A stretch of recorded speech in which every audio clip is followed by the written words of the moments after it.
Dear students, good morning. Welcome to online class. Today I am going to discuss about the very short question answers and which can be also explained as multiple choice questions of the lesson 2. We are not afraid to die if we can all live together. The first question is, when did the narrator set sail from Plymouth England? इसके options हैं। सबसे पहले ये question है कि जो narrator है, कहानी कहने वाला, वह प्लाईमाउथ इंग्लैंड से उसने अपनी यात्रा कब प्रारंभ की? जुलाई 1976, जून 1976, मार्च 1975, मई 1975। तो इसमें राइट आंसर है जून 1976। इसको वेरी शॉर्ट क्वेश्चन आंसर में लिख सकते हैं। The narrator set sail from Plymouth England in June 1976। both type of questions can be asked, very short question or MCQ multiple choice questions. I am asking here short question answer and also giving you here the answer in multiple statements. How old was narrator's son Jonathan? Narrator के बेटे की Jonathan की उम्र क्या थी? वैसे लिख सकते हैं नरेटर्स सन जोनाथन वाज, और ईयर्स जो होंगे वो लिख देंगे। तो इसमें ऑप्शंस दिए गए 6 ईयर्स, 7 ईयर्स, 5 ईयर्स, 8 ईयर्स। तो जोनाथन की सही उम्र 6 ईयर्स थी। How old was narrator's daughter Susan? Narrator की डॉटर सुजैन की उम्र क्या थी? तो option 6 years, 7 years, 8 years, 9 years. तो इसका राइट आंसर है 7 ईयर्स। मतलब बेटे की उम्र 6 ईयर्स और बेटी की उम्र 7 years. What did narrator want to duplicate? Narrator किसके रूप में अपना रोल अदा करना चाहता था? डुप्लीकेट किसका बनाना चाहता था? To make a film on sea पर, समुद्र पर एक फिल्म बनाना चाहता था। To make a round the world voyage made 2000 years earlier by captain Gordon Cook. वो 200 वर्ष पूर्व कैप्टन गॉर्डन कुक के द्वारा की गई समुद्री यात्रा को ही रिपीट करना चाहता था। To make a round world voyage made 200 years earlier by captain Alistair Cook. अपनी कैप्टन एलिस्टर कुक के द्वारा 200 वर्ष पूर्व की गई यात्रा की ही तरह अपना भी विश्व की समुद्री यात्रा करना चाहता था। तो इसमें राइट आंसर है Alistair Cook. How old was Gordon Cook? Gordon Cook की उम्र क्या थी? 35 ईयर्स, 37 ईयर्स, 38 ईयर्स, 39 ईयर्स। तो इसमें सही ऑप्शन है 37 years. Where did Gordon Cook keep on owning his seafaring skill? Gordon Cook ने अपनी समुद्री यात्रा की कुशलता कहाँ से प्राप्त की थी? Caspian sea, Arabian sea, in river Nile, in British water. तो ब्रिटिश वाटर सही आंसर है। What was the name of narrator's boat? Narrator की बोट का क्या नाम था? Wave taker, wave walker, where walker. तो इसका सही आंसर है wave walker. What is true about wave walker?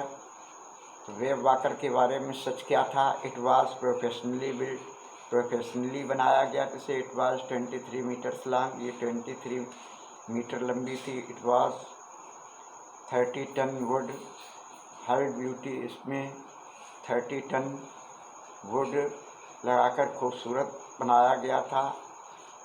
All above, ऊपर के तीनों ऑप्शन सही हैं, तो हाँ इसमें तीनों चीज़ें सही हैं। All above right answer. How did the first leg of their journey pass, उनकी यात्रा का प्रथम चरण कैसा बीता? It pass pleasantly, first answer, first option. Second, it pass with slight difficulty, थोड़ी परेशानियों के साथ में। पहले आंसर में था बड़ी आनंददायक तरीके से। थर्ड है देयर वर मैनी डिफ़िकल्टीज़, बहुत सारी दिक्कतें आईं।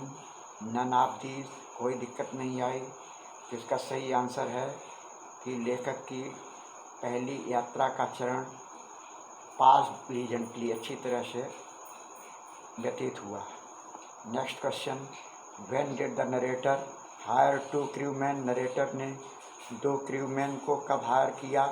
बिफोर हेडिंग ईस्ट, पूर्व में जाने से पहले। बिफोर हेडिंग साउथ, दक्षिण में जाने से पहले। बिफोर हेडिंग वेस्ट, पश्चिम में जाने से पहले।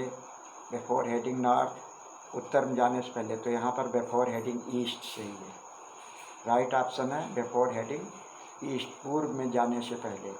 In the story which sea is considered as the world's roughest sea, इस कहानी में दुनिया का सबसे रफेस्ट सी किसे माना जाता है? Northern Indian ocean, southern Indian ocean, Pacific ocean, Atlantic ocean. तो साउदर्न इंडियन ओशन को सबसे रफेस्ट सी माना गया। What did the narrator start encountering on the, narrator की जब यात्रा पहले दूसरे दिन ही केप टाउन से जब यात्रा प्रारंभ की तो किस समस्या का सामना करना पड़ा? स्ट्रांग गैस, भयंकर तूफान से, डार्क क्लाउड्स, काले बादलों से, लाइटनिंग, बिजली की गरज से, पायरेट्स यानी समुद्री डाकुओं से, लुटेरों से। तो इसका सही आंसर होगा strong gales. Next question, the narrator says that gales did not worry him, then what worried him the most, narrator कहता है कि उस तूफान से वो भयभीत नहीं हुए, तो क्या चीज़, किस बात की उनको सबसे अधिक चिंता थी? Dark clouds, rain, size of waves up to 15 metres, all of these. तो इसमें राइट ऑप्शन है size of waves up to 15 metres, मतलब 15 मीटर की ऊंची ऊंची जो लहरें थीं उनकी चिंता थी उनको। Next, where did they find themselves on 25 December, 25 दिसंबर को उन्होंने अपने आप को कहाँ पाया? East of Cape Town, Cape Town के पूर्व में। South of Cape Town, Cape Town दक्षिण में। North of Cape Town, Cape Town के पश्चिम में। पूरब, उत्तर में, मतलब चारों दिशाएं दी गई। पूर्व, केप टाउन के पूर्व में, दक्षिण में, उत्तर में या पश्चिम में। तो इसका सही आंसर होगा ईस्ट में, पूर्व में। Was there any change near the new year's day, क्या न्यू ईयर्स डे में कोई परिवर्तन आया? फर्स्ट आंसर है, first option, yes the weather became better, हाँ मौसम ठीक हो गया। No the weather did not change, नहीं वेदर नहीं बदला। Yes they got good sunny days, हाँ उनको बहुत अच्छे धूप वाले दिन प्राप्त हुए। Yes the wind slow down, हाँ हवा धीमी हुई। तो इसमें है no the weather was, weather did not change, मौसम नहीं बदला। What is true about January 2 जनवरी के बारे में सही क्या है? द वेव्स वर जिगेंटिक, समुद्री लहरें बहुत भयावह हो गई थी। They were sailing with only one storm jib, उन्हें केवल एक ही तूफान से तूफान में यात्रा कर रहे थे। देवर मेकिंग 8 नॉट्स, 8 गांठें उन्होंने बना रहे थे। ऑल द अबव, ऊपर सभी ऑप्शन सही हैं, तो इसमें सभी ऑप्शन इसमें सही। What is true about January 2 के बारे में सारी स्थितियां जो ऊपर बताई गई वो सभी, तो ऑल द अबव इसका ऑप्शन सही है। What was very painful two years, सबसे दुखदाई साल भर में क्या रहा? Screaming of wind, years mean कानों के लिए सबसे ज़्यादा दुखदाई क्या चीज़ थी? स्क्रीमिंग ऑफ विंड, बहुत हवा की तेज़ आवाज़, स्क्रीमिंग ऑफ स्प्रे की तेज़ आवाज़। ओनली ए वाला सही है, बोथ ए एंड बी, ए और बी दोनों ही सही हैं, तो इसमें सही ऑप्शन है बोथ ए एंड बी।